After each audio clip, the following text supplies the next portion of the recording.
नमस्कार, मैं जितेंद्र चतुर्वेदी। मतांतर में आप लोगों का स्वागत है। सुधीर चौधरी बड़े पत्रकार और एक तरह से आप कहिए कि डीएनए के पर्याय बन चुके थे। उन्होंने जी न्यूज छोड़ दिया। सवाल यह है कि उन्होंने छोड़ा या उन्हें छोड़ना पड़ा। ये इन दो बातों के बीच में पूरी कहानी है। अब असल में जो ये कहानी मैं बताने जा रहा हूं उसमें दो तरह की बातें चल रही हैं, लेकिन उसके बीच ये भी आप देखिए कि उन्होंने जो अपना इस्तीफा दिया है उस इस्तीफे में जो बातें लिखी हैं उसमें एक ही बात जो प्रमुखता से उभर कर आ रही है कि उन्होंने इसलिए इस्तीफा दिया क्योंकि वो अपना एक नया वेंचर शुरू करना चाहते हैं। और फिर सुभाष चंद्रा ने इसके लिए उनको बधाई भी दी। और अब उनके आप एक तरह से कहिए कि फेयरवेल में, उनके विदाई समारोह में 8 जुलाई को एक बड़ा कार्यक्रम होगा कॉन्स्टेंट क्लब में। ये सब तो ठीक बात है, लेकिन लोगों को ये खटक रहा है कि अचानक कैसे। हालांकि इसकी पृष्ठभूमि तभी दिखाई देने लगी थी जब वो अपना जो उनका अपना शो है उसे वो होस्ट नहीं कर रहे थे 3-4 दिनों से। तब से ये चर्चाएं जो है बड़ी तेज हो गई थी और इस चर्चा को अंदर खाने तब और बल मिला था जब एडिटोरियल मीटिंग वगैरह में उन्होंने आना बंद कर दिया था। इसके बाद से तो ये सुबुगाहट शुरू हो गई थी कि लग रहा है कि अब वो नया ठिकाना ढूंढेंगे या ढूंढ रहे होंगे। लेकिन जब उनका पत्र आया तो ये हुआ कि नहीं साहब, वो अपना जो है वेंचर शुरू करना चाह रहे हैं जो उनकी अपनी फैन फॉलोइंग है उसके जरिए। तो ये बात तो सबने सुनी, लेकिन जिसे कहा जाता है ना कि डाइजेस्ट नहीं हो रही थी कि आखिर में ऐसे कैसे हो सकता है। तब उसमें एक बात जो निकल कर आई, पहले उस पर आते हैं और फिर अंदर खाने जो चल रही है उस पर आते हैं। उस पर रिपोर्ट भी एक लंबी चौड़ी कर दी है न्यूज लॉन्ड्री ने।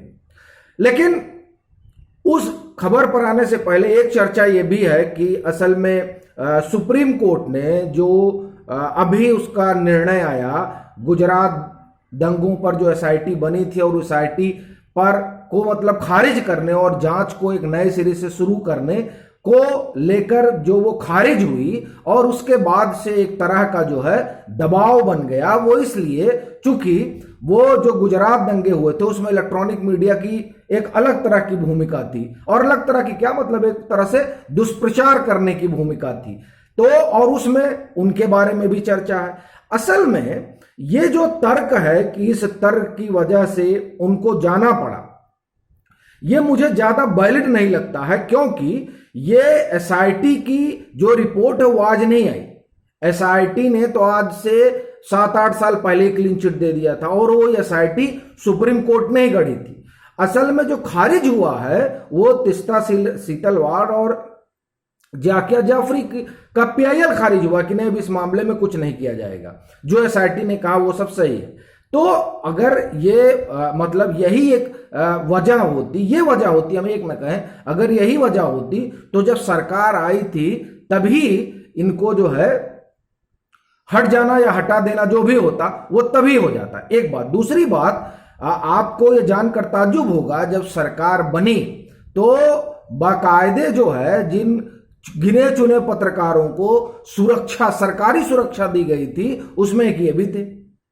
तो इसलिए ये थोड़ा जो है ये तर्क मुझे उतना वैलिड नहीं लगा। और वैसे भी उसमें इस ये जो गुजरात दंगा था इसे लेकर तो जिस तरह से दुष्प्रचार हुआ उसको तो राजदीप सरदेसाई ने बकायदे कबूला और वो सारी चीजें जो है पब्लिक डोमेन पर मौजूद है।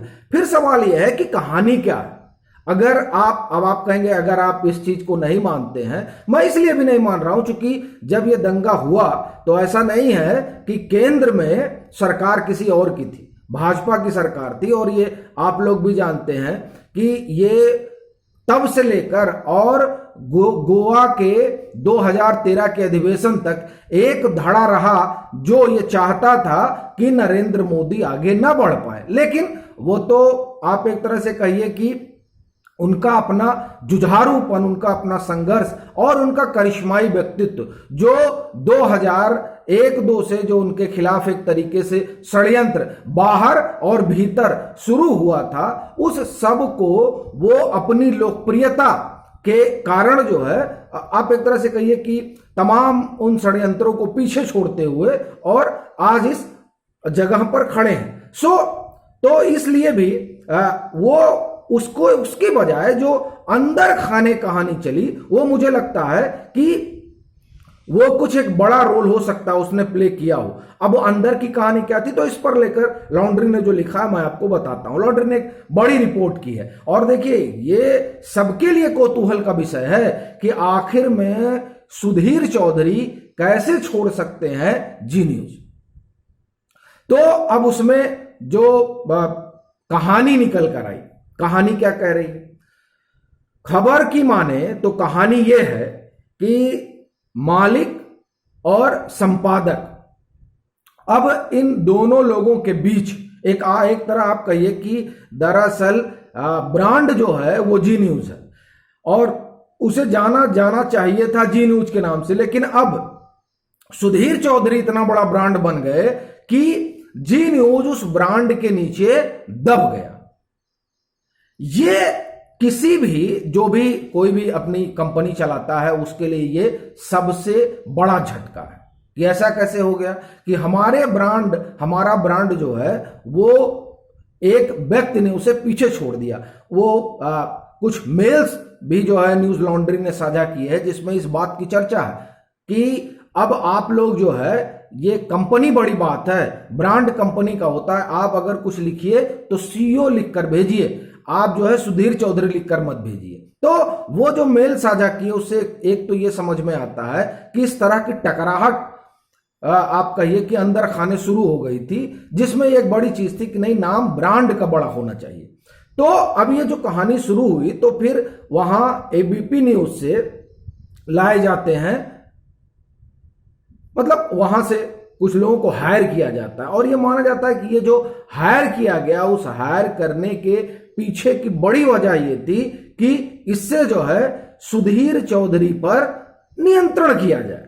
और या आप ये कहिए कि जब भी कोई मालिक ये चाहता है कि हमको फलाने को हटाना है तो क्या किया जाता है कि उसी के पैरेलल एक आदमी को लाकर और बैठा दिया जाता है और जाहिर तौर पर जो है वो समझता है कि अच्छा इसका मतलब ये हो गया कि अब मेरी स्थिति जो है बहुत बढ़िया नहीं रही, सो अब हमको निकलना चाहिए। तो उनके आने के बाद इस तरह की परिस्थितियां जी न्यूज के भीतर बनने लगी थी, जिसमें सुधीर चौधरी को ये लगने लगा था और लगने क्या, एक तरह से संदेश भी जाने लगा था कि नहीं, इनके जो अधिकार वगैरह हैं वो इनके आने की वजह से, इनके मतलब जो दूसरा शख्स लाया गया जिसे कहा जा रहा है कि हायर किया गया, उनकी वजह से वो कर्टेल होने लगा था। तो अब जब कर्टेल होने लगा था तो जाहिर तौर पर है पिछले 1 साल से ये सारी चीजें चल रही थी। तो बतौर आप चीफ एडिटर और चीफ एग्जीक्यूटिव ऑफिसर आप ये कहें कि वो भी अपनी जो स्थिति है उसे पुनर्परिभाषित करने की कोशिश करने लगे और उनको भी ये लगने लगा कि नहीं साहब, अब ये चीजें चल नहीं पाएंगी। कुल मिला जुला के जो बड़ी बात है वो ये कि असल में अब कंपनी को भी ये लगने लगा था कि हमें अपने ब्रांड को बड़ा करना जरूरी है, हमारे ब्रांड का नाम बड़ा होना चाहिए, ना कि कोई इंडिविजुअल जो भी हो XYZ वो हमारे ब्रांड से ऊपर हो जाए और हमारे ब्रांड का पर्याय बन जाए। मतलब आप ये गजब स्थिति हो जाए तो, और सुधीर चौधरी ने ऐसी स्थिति क्रिएट हो गई, क्योंकि सुधीर चौधरी के बारे में ये माना जाता है और लोग जो लोग ये टीआरपी वगैरह के आप ये कहिए विशेषज्ञ हैं, वो लोग इस बात को कहते हैं कि अगर किसी के कार्यक्रम के सबसे भारी टीआरपी है तो वो सुधीर चौधरी के। अब आप उसे पसंद करते हैं नापसंद करते हैं वो एक अलग मसला है। अब नापसंदी का देखिए कि एक अलग तरीके का अभियान निकलने के बाद वो सेकुलर खेमा चलाने लगा जो दुखी है मोहम्मद जुबैर और तिस्ता सीतलवाड़ के बंद होने से। हालांकि फेक न्यूज की फैक्ट्री तो ये लोग चलाते रहे, लेकिन अब एक अलग मसला है कि आप एक अलग तरीके से सुधीर चौधरी को घेरिए, तो वो ठीक है, वो आपका अधिकार है, आप घेरिए, आप हमला करिए, डेमोक्रेसी है।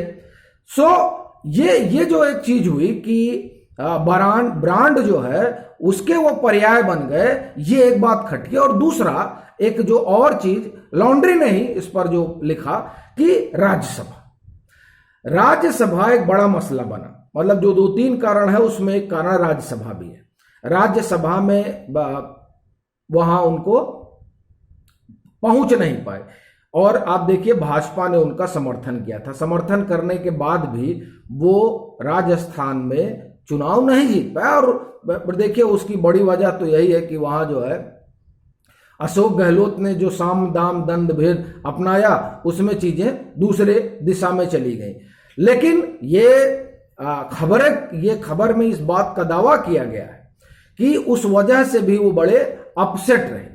अब वो अपसेट रहे और उस अपसेट होने की वजह से जो है उनको लगा कि नहीं, अब भाजपा चाहती तो जिता लेती, तो भाजपा ने उस तरह की कोशिश नहीं की, या जो भी चीजें रही हो, जो उनके दिमाग में आया हो, तो ये प्रो भाजपा ही है, तो इसलिए भी जो है इनको अब जाना चाहिए। इस तरह की तमाम बातें आप ये कहिए कि लॉन्ड्री ने लिखा है। मतलब लॉन्ड्री ने एक कारण जो है वो राज्यसभा को भी जोड़ा है, चुनावी इनकी जो हार हुई। लेकिन मुझे जो बड़ी बात लगती है वो यही लगती है कि दरअसल ब्रांड से बड़े जो है वो सुधीर चौधरी हो गए, और ये होना उनके लिए, उनके कामकाज के लिए वहां रह पाना कठिन हो गया।